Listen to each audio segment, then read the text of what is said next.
Matthew chapter 1 and Luke chapter 3 are in play here. So that's going to make things a little bit different. Now, both Matthew chapter 1 and Luke chapter 3 will pretty much for the most part be the same until we get to after David. So there's not going to be a lot of going back and forth between the genealogies because they are pretty much together at this point.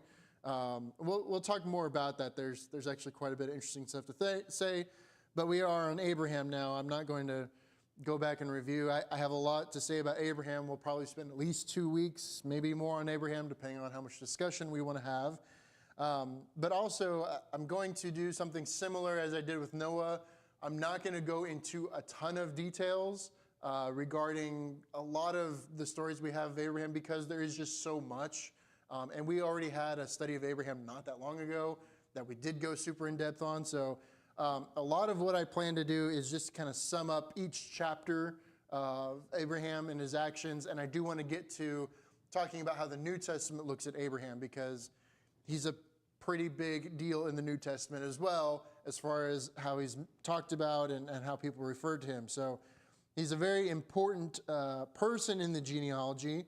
And the reason we know this, if you take everything out aside from Matthew chapter 1 and Luke chapter 3, if you look at Matthew chapter 1, verse 1, the very first verse of the New Testament, Matthew makes a big point here about Jesus, the Messiah, being of a descendant of 2 specific people.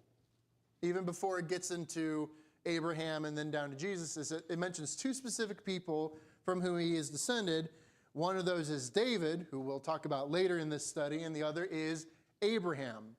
Matthew specifically calls out these 2 people and then goes through the genealogy, which of course both of them are also mentioned in. Why would it be so important for him to mention these 2 people before anything else? Why these 2 people specifically?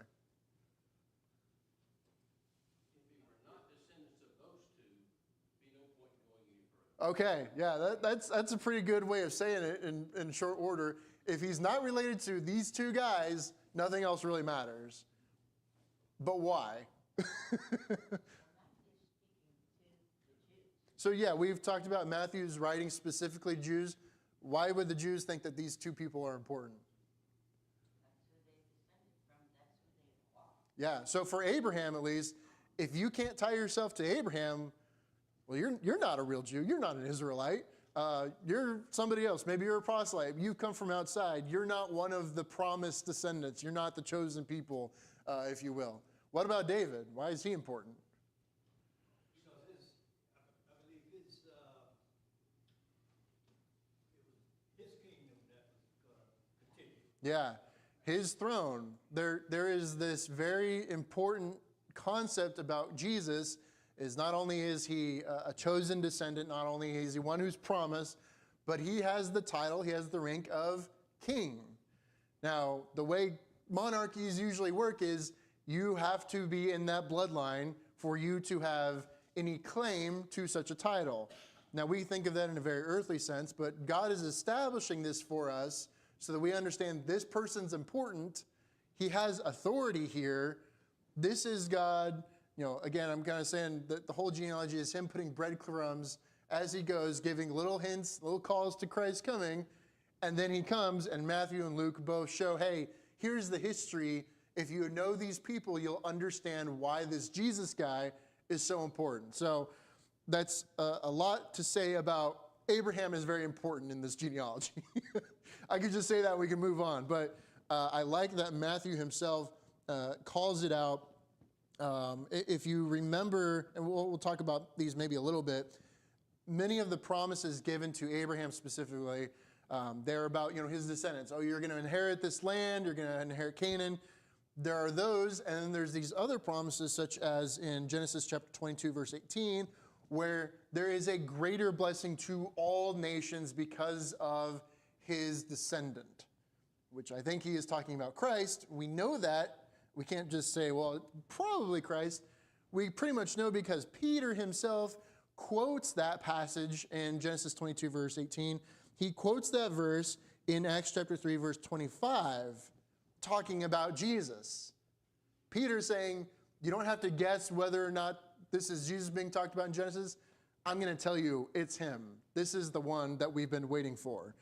This is the manifestation of the promise, if you will. So Peter references it, and as we've talked about, any Israelite, any Jew would have to trace themselves back to Abraham. That's absolutely critical. That's why Matthew makes it very clear that this Jesus guy is a descendant of Abraham. That would be vital for the Jews who were waiting for this Messiah, waiting for this person, this promise.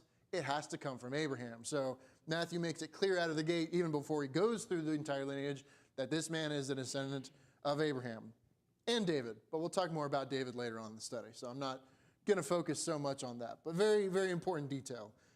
Questions, comments before I move on and we start talking about Abraham's life? Okay. So like I said, I'm just going to kind of sum up a bunch of these chapters. I think the best way to think about the book of Genesis is it's a story about Abraham. You have part 1, which is how we get to Abraham. You have the life of Abraham. And then you have part 3, which is what happens between Abraham and Exodus. That's the easiest way to think of Genesis. No single person gets more time dedicated to them in the book of Genesis than Abraham. He is, if you wanted to define a main character in the book of Genesis, it's Abraham. Everything is about getting to him, being about him and his journeys and his walk with God, and then what happens to his descendants after that until you get to Exodus. Go ahead, Jeff. Interesting. Obviously, Moses is a major character in the Old Testament, but Moses tells you how to be a descendant of Abraham. So in terms of your conduct, Abraham gives you the lineage biologically, but Moses tells you that there is a conduct that is associated with that connection. Of course, there's a parallel for us in Christ. Yeah, and actually the New Testament talks about that much more, actually. We'll talk about that when we get to there. So, yeah, you're just skipping ahead of me, Jeff. But absolutely a good point. So let's begin. Now, Abraham was not known as Abraham when he was first born. He was given the name Abram at birth. He doesn't become Abraham till much later. And we're going to kind of backtrack a little bit, talking about Terah. We talked about Terah last week. But we know Abram's father was Terah, and Terah was 70 years old when he had his 3 sons. This is in Genesis 11, verse 26. Abram marries Sarai. We see this in Genesis 11, verse 29. And the claim is that she is his half-sister. We see that in Genesis 20, verses 11 through 13. Abram and his father's family lived in the land of Ur of the Chaldeans. That's in Genesis 20, verse 29. Verse 28. And that would be kind of the area we would later know as Babylon. That's modern-day Iraq. Sarai, Abram, and his father's family leave Ur to go to Canaan, but on the way they stop and settle in Haran, which would be modern Syria area, the area we would know as Aram later on in the Bible. And that's in Genesis 11, verse 31. God later calls Abram to leave his father's family after Terah dies, and that we see that in Genesis 12, verses 1 through 3.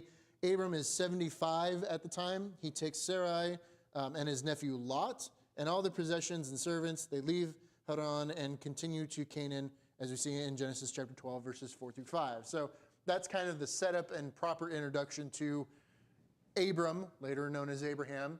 One of the things I do want to mention real quickly here is the point of Lot going with Abram, or going with Abraham. So Lot was the son of Haran, one of Abram's brothers, and Haran dies before they leave Ur. But Lot went with Terah and the family to Haran, which is very similar spelling. Sometimes it's spelled the same way depending on your translation. Don't be confused. But Lot doesn't have a father, and his grandfather dies. His grandfather Terah dies, and I get the impression at least that Lot goes with Abram because Abram would be kind of the next in line as far as the guardian or patriarch. So wherever Abram goes, Lot goes with him. And of course that later on changes. They're going to separate. Things don't go so well for Lot after that. But that seems to indicate to me at least that either Abram was the oldest son or Haran was maybe the oldest and Abram would be after that.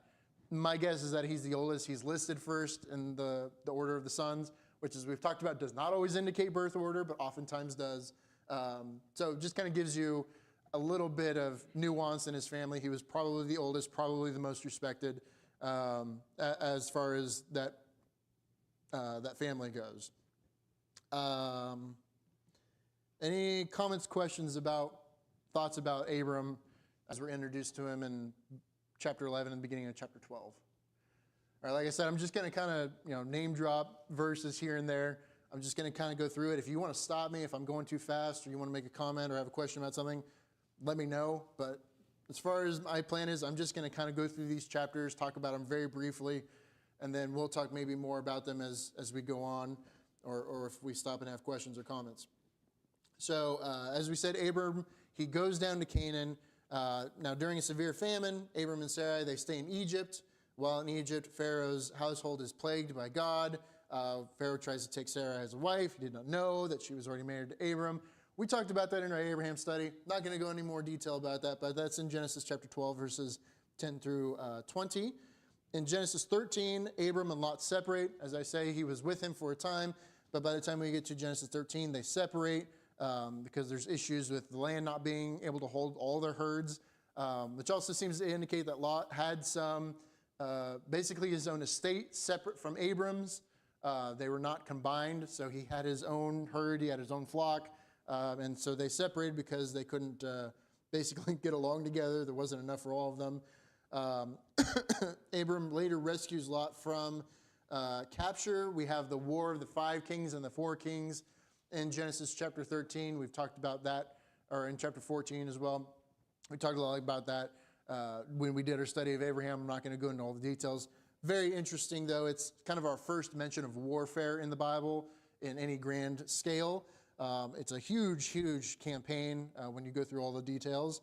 In Genesis 14, afterward, he's met by the priest king Melchizedek, who is used as a representation for Christ in the book of Hebrews.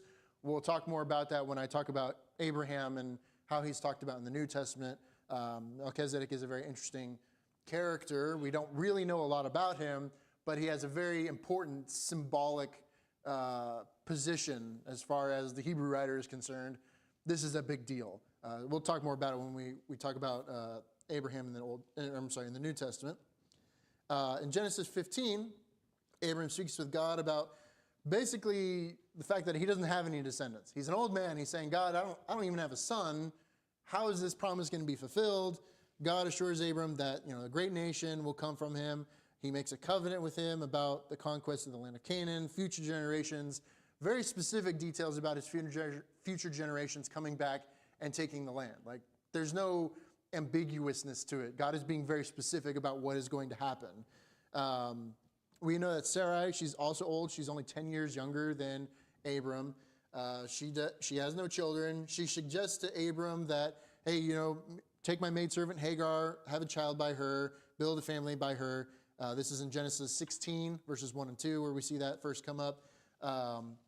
Hagar does give birth to Ishmael, who, while not the child of God's promise that was spoken about, he grows up. He also has nations come from him that are mighty in their own right. We see that in Genesis 16, verses 11 through 15. Abram is 86 years old when Ishmael is born. That's Genesis 16:16. So he's an old man then, but this is still not the son of promise. And we're going to go on in Genesis 17. God changes Abram's name to Abraham. He makes the covenant of circumcision with Abraham. Sarai's name likewise is changed to Sarah, and God promises that she will bear a child, and she's going to bear it at 90 years old, which we've talked about. That must be, and we know he lived a significantly longer time than we did. We've talked about how the people in the Old Testament pre-flood lived for hundreds and hundreds and hundreds of years. But if you remember last week, when we went from Shem to Terah, we see that time decrease significantly, Shem being 600, and then we're in the 200s, hundreds area by the time we get to Abraham. And it speaks of Abraham's generation. He was considered old even in his time. This is not something that, they were just living longer then, like it was before the flood. It's not that situation anymore. These are old people who are well past the age of childbearing. We're told that over and over and over again. In Genesis 18, we see Abraham pleading for Sodom to be spared from destruction. Remember, this is where Lot is. Lot has gone to the area of Sodom. But he can't even find 10 righteous people in the city. We've talked about how just awful that must be to have this huge, great, powerful city, and there's not even 10 righteous people in it. That seems like a really bad place to be, and it was. That's kind of the point. In Genesis 19, we see that Lot's family is told to leave Sodom just before Sodom and Gomorrah are destroyed. Of course, not all of Lot's family really makes it out. Lot's betrothed sons-in-law to be, I'm not sure what title to give them, they never exit the city. They perish with the city. Lot's wife exits the city, but she turns around. She becomes a pillar of salt. She doesn't really get out of that. So it's just him and his two daughters, and then they find themselves later on living in a cave, and they basically, they have their father get drunk, and they're like, well, we need to have offspring somehow, and they do some really bad things to Lot while he's pretty much incapacitated. So not a great story for Lot, but of course we know that his descendants do become nations as well, Ammon and Moab. In Genesis 20, Abraham moves into the land between Kadesh and Shur, an area of the Philistines, where he meets Abimelech. But Abimelech is plagued when he tries to take Sarah as a wife, which sounds like, hey, haven't we had the story before in Egypt? It's basically the same thing, but I think what's really interesting about this is somehow Sarah is so beautiful, even at her advanced age, there are people trying to take her as a wife. Now, I'm not sure how that works, but she must have been very beautiful because she has all these powerful men who are looking for her. But we have a similar issue. They're plagued when he tries to take Sarah as a wife. This is in Genesis 21.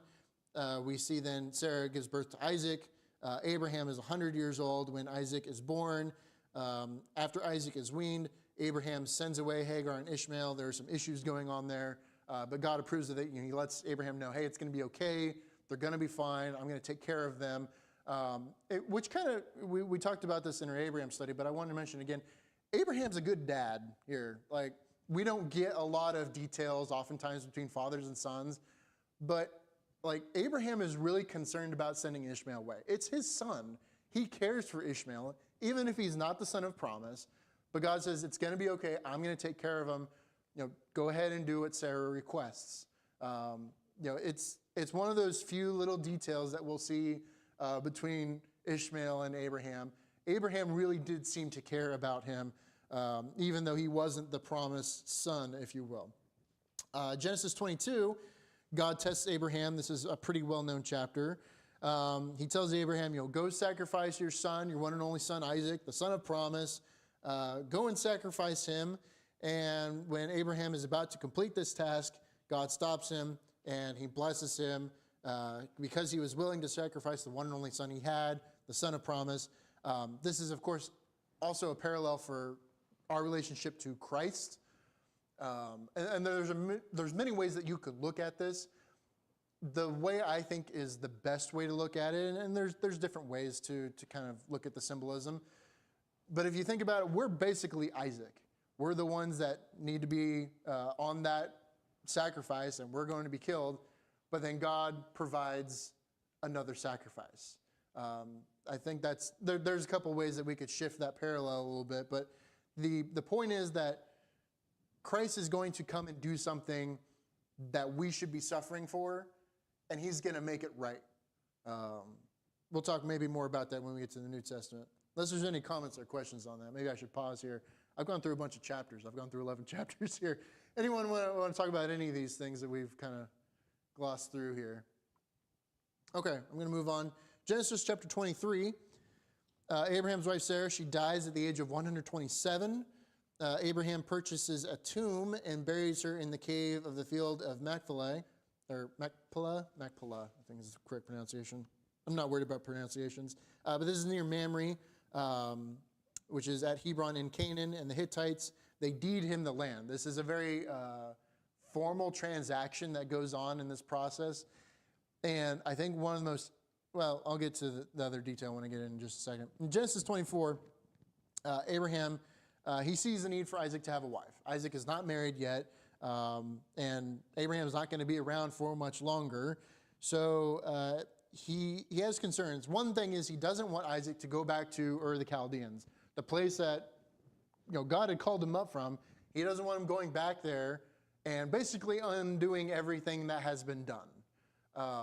That's what would pretty much happen. Would he ever leave Ur? Would he ever come back to Canaan? He doesn't want him to go back there. He also doesn't really want him to marry any in the land of the Canaanites. And we've talked about the problems that many of the people of Israel had when they married other people outside of Israel, when they married with the people of Canaan. There were often problems, mostly to do with idolatry. Almost every time when they married someone out of Israel, they would bring their gods with them and it would cause a problem. Now, there are exceptions. We're going to actually talk about a lot of those exceptions in this study as we go on. But, I mean, you think about Solomon, you think about, maybe Ahab is not the best example because he was already a pretty bad dude, but he brings in the gods of Sidon through his marriage to Jezebel, who is the daughter of the king of Sidon. There's just always seeming to be a problem when they bring their religion, they bring their ideas with them, and it seems to corrupt them in many ways. So Abraham does not want that situation to happen. So he sends his chief servant to bring back a wife from the land of his relatives, specifically from the descendants of Nahor, who would be in the area of Haran, which would be later Aram, later modern-day Syria. And the chief servant, he brings back Rebekah. There's a lot more details to this story, but we've kind of talked about it not too long ago. He brings back Rebekah. She becomes Isaac's wife. In Genesis 25, verses 1 through 6, we see that Abraham takes another wife named Keturah. He has more sons by her: Zimran, Joktan, Medan, Midian, Ishbak, and Shuha. But Abraham leaves everything to Isaac. Isaac is the heir, the promised heir. The others, they get little gifts. They get little send-off packages. He sends them away. But Isaac is the one who's going to inherit everything. We don't know everything about what happens to Keturah's descendants. Some of them we know, like the Midianites, are certainly a nation that comes up later. But this is not something I'm going to get into too much since I'm trying to focus on Abraham here. But when we get to Genesis 25, verses 7 through 11, this is the end of Abraham's life. Abraham dies at the age of 175.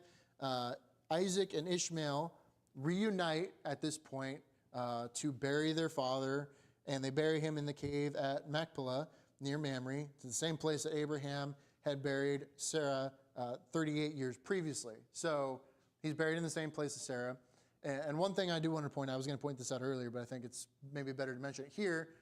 This is the only piece of property that Abraham ever owns. He is a nomad. He has lots of sheep. He has lots of servants. He is considered wealthy in his time for all of the things he has. The only land he ever owns is a tomb. And I think there's something a little bit poetic about that, if you don't mind me getting into it a little bit. In a way, that's kind of our situation. We don't really own anything on our own except for our end fate, which is death. And the only way you get around that is, I'm going to be a servant to the Lord. And Abraham in his physical life never owned anything. We'll talk maybe more about this when we get to Hebrews 11. But he is looking for something greater than something on the earth. Even though his descendants will take physical land, they'll take the land of Canaan, Abraham himself, the great patriarch, only owns a gravesite. That's it. Something really interesting to dwell on. That's the entire life of Abraham. Somehow I got through all that. Y'all didn't interrupt me. But you can see how he is such a huge character in Genesis. It spends a lot of time on him. I'm glad we did an Abraham study not that long ago. So a lot of this should be still a little bit fresh in our minds. Any thoughts, anything we should bring up about him in the Old Testament? The New Testament references to him do call back to a lot of these things, which I'll talk about in a minute. But any thoughts, any comments we want to bring up? Go ahead.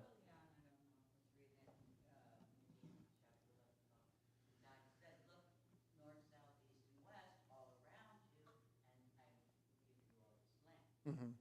So he is given that land, but when you say he didn't own anything, are you saying legally, civilly? So when God makes that, that's when he's in Canaan, and he tells him to look at the land. This is going to be the land of your inheritance. He himself is not going to take that land. I mean, he's rich, he's wealthy, but that land belongs to the Canaanites. I mean, we think of, and sometimes it's hard for us to imagine, we hear him traveling around and he's doing all these things.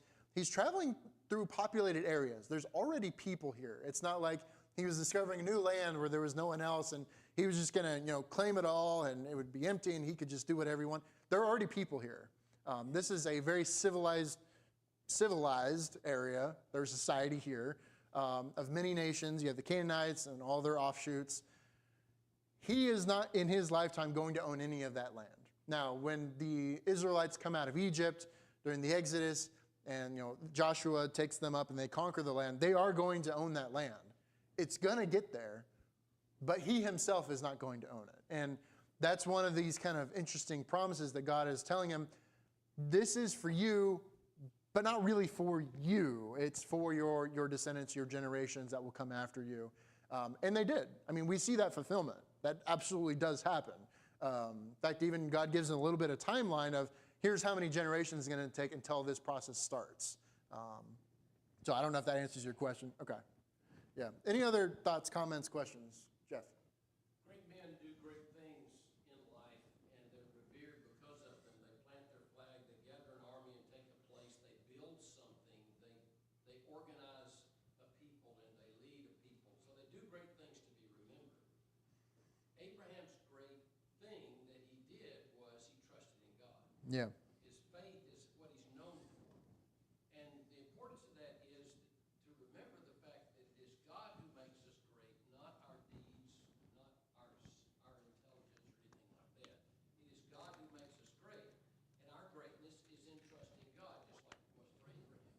Abraham arguably is the pattern for all mankind. Romans 4 says that we need to have the same kind of faith that Abraham had. This is what Jesus came to establish. Not that we do great things, and it's okay to do great things, but the greatest thing we can do is let God work in us through faith. You've been reading my notes here, I think. But unless there are other questions, that's a great transition. Any other comments? Go ahead. I just wanted to point out that, they make a point to say that Abraham sent all of his other sons away from Isaac so that he would be. Yeah, it's a lot like the situation with Ishmael. He sent him off with Hagar. He sends off the other sons of Keturah. Isaac is the one. I mean, he is singled out for that purpose. Yeah, absolutely. Okay, any other thoughts?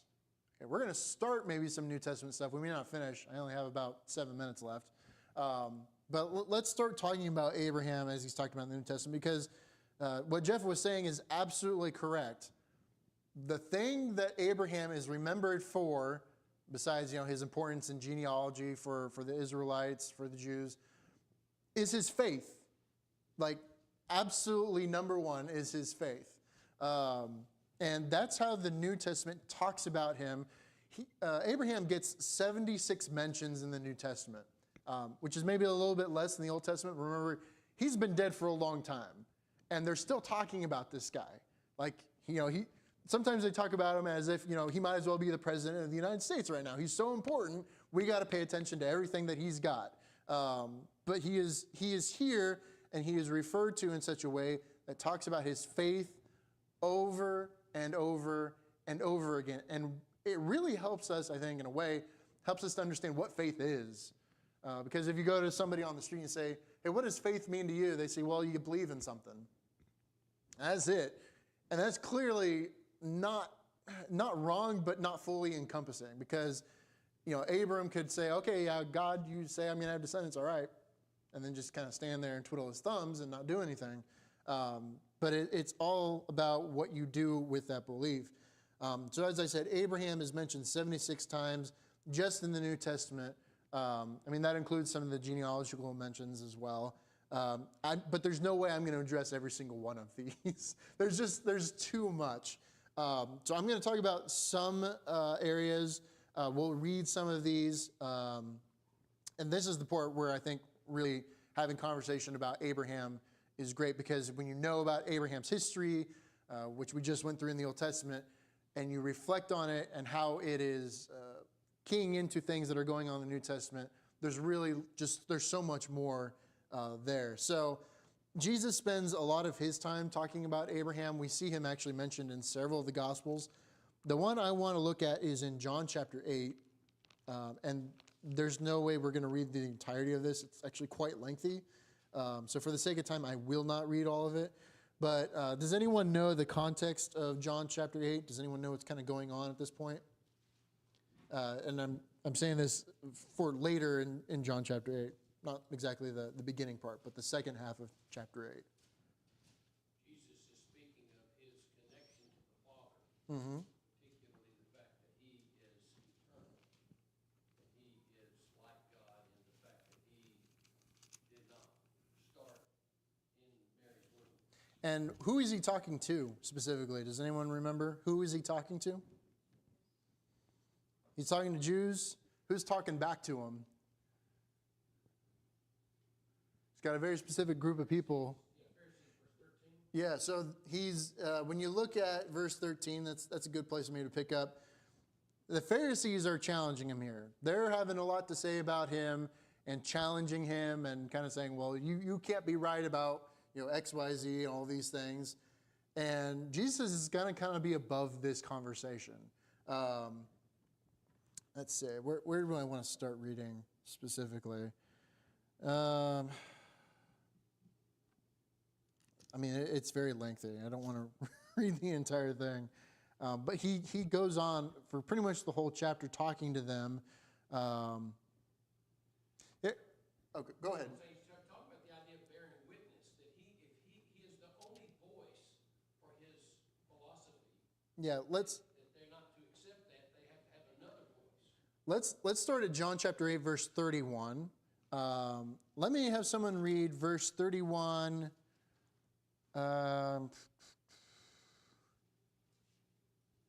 Someone read verse 31 through 41, please. Those 10 verses, 31 through 41. Then Jesus said to those Jews who believed him, if you abide in my word, you are my disciples indeed. And you shall know the truth, and the truth shall make you free.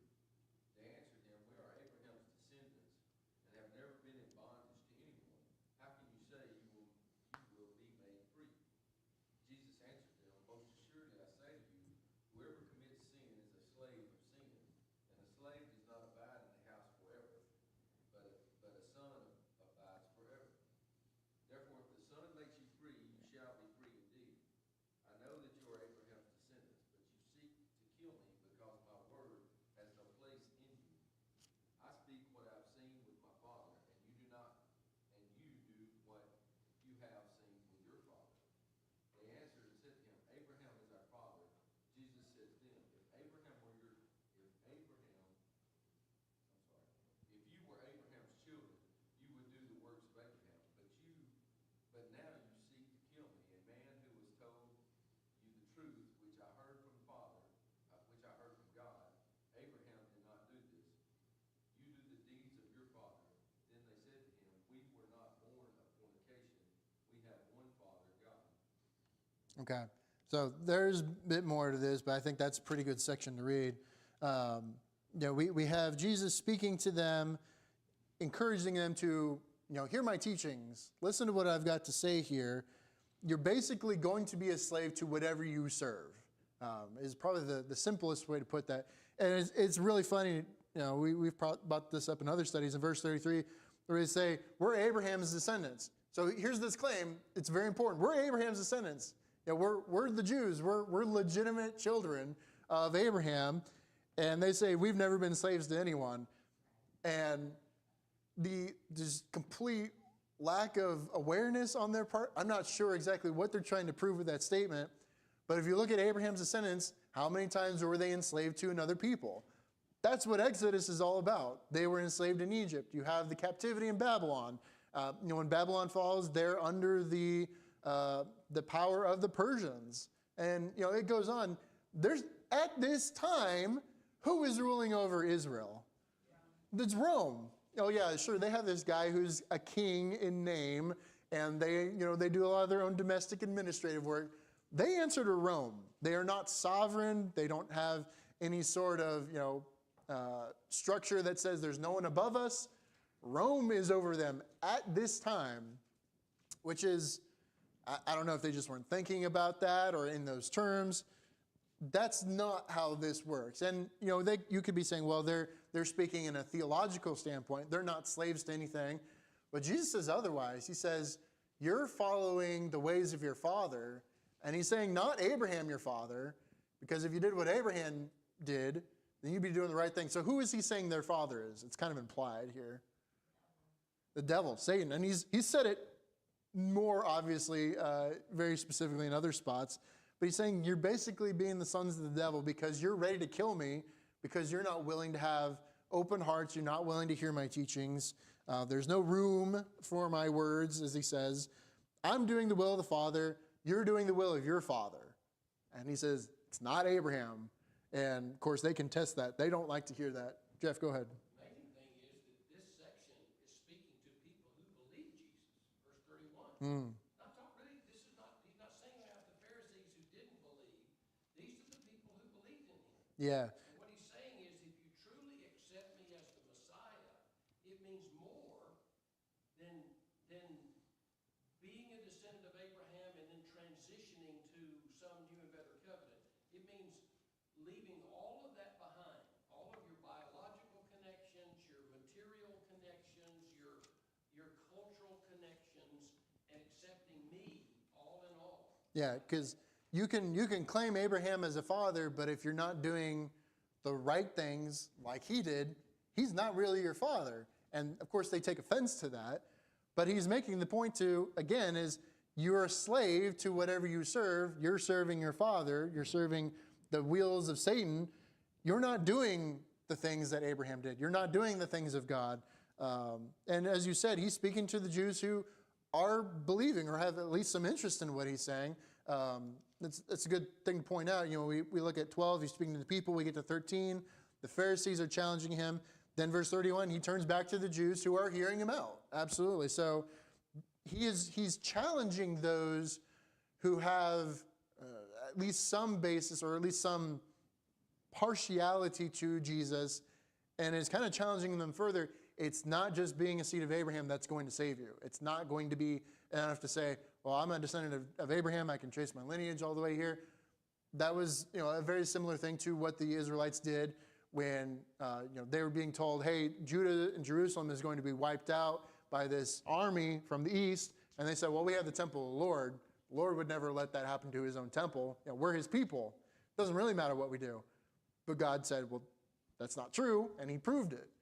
Do you have a follow-up for that, Jeff? Go ahead. This would be parallel to people today saying, I'm a Christian, I go to church, I'm religious, I'm a member of a certain church, I'm a good person, I do X, Y, and Z. We need to recognize that our goodness is not just in, what we do reflects our goodness, but our goodness is in faith in God. Yeah. Our spiritual connection to Jesus. And you can add to that list, too, people who say, well, my parents were Christians, or I was raised in the church, which I'm not sure if they really understand what that means when they say it that way. And there's a lot of people, and this is a great point, and it's very, very relevant to today, people who think they will be saved by their proxy, if you will. Because I am so close to a person who's very religious or an organization that's very religious, therefore I must be righteous also just because of my connections to that person or organization or whatever affiliation I claim to have. But if I'm not the one doing those things, I have no part in that. And the New Testament goes on and on about that is, if you're so-and-so, your ancestor, your father, your mother did good things, that doesn't mean that you're saved just because of their goodness. That doesn't work that way. Each person works out their salvation on their own.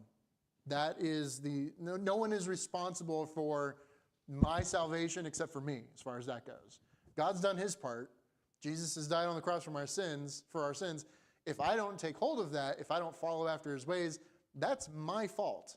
And no one else is going to be able to pull me along with him, if you will. there's been these ideas in the past, and they probably still exist to a lesser extent. People who had died and they had not been baptized, they had not followed God in their lifetime, their descendants, their sons, grandsons, they would come up with this idea of, we'll pray their way into heaven. We'll pray on their behalf. We'll pray on behalf of their soul, and hopefully God will hear us and accept them into heaven. Or we'll be baptized on their behalf after their death. That was actually a pretty common thing in, I don't know, 2nd, 3rd century. My history may not be quite right there on the timeline, but not long after the establishment of the church, even just a few hundred years after, they're doing these practices of being baptized on someone else's behalf, even someone that had already died. We don't see that anywhere in Scripture. That's not a thing. But these are some of the ideas they were coming up with, trying to have salvation by proxy, if you will. Guilt by association is what we call it today. But usually that has a different sort of meaning to it.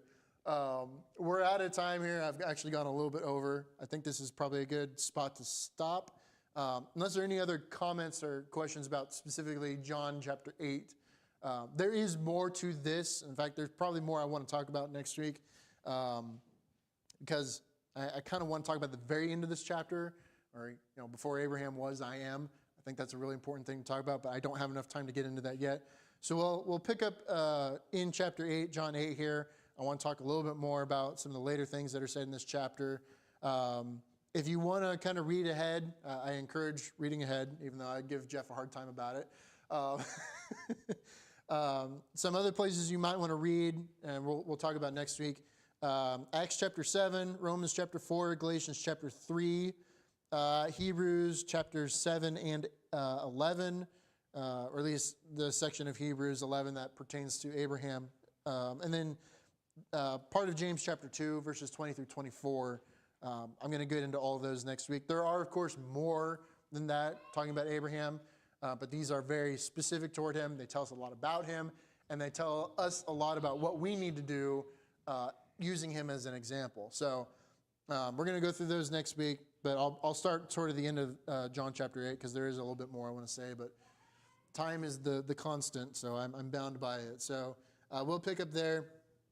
I don't know whether or not we'll start Isaac next week. That entirely depends on how much we have to talk about next week, but I know we'll have a lot of really good conversation about this. Don't forget all the stuff we mentioned about in Genesis, because it is relevant. When we talk about Abraham in the New Testament, you kind of have to understand the Old Testament things he went through. So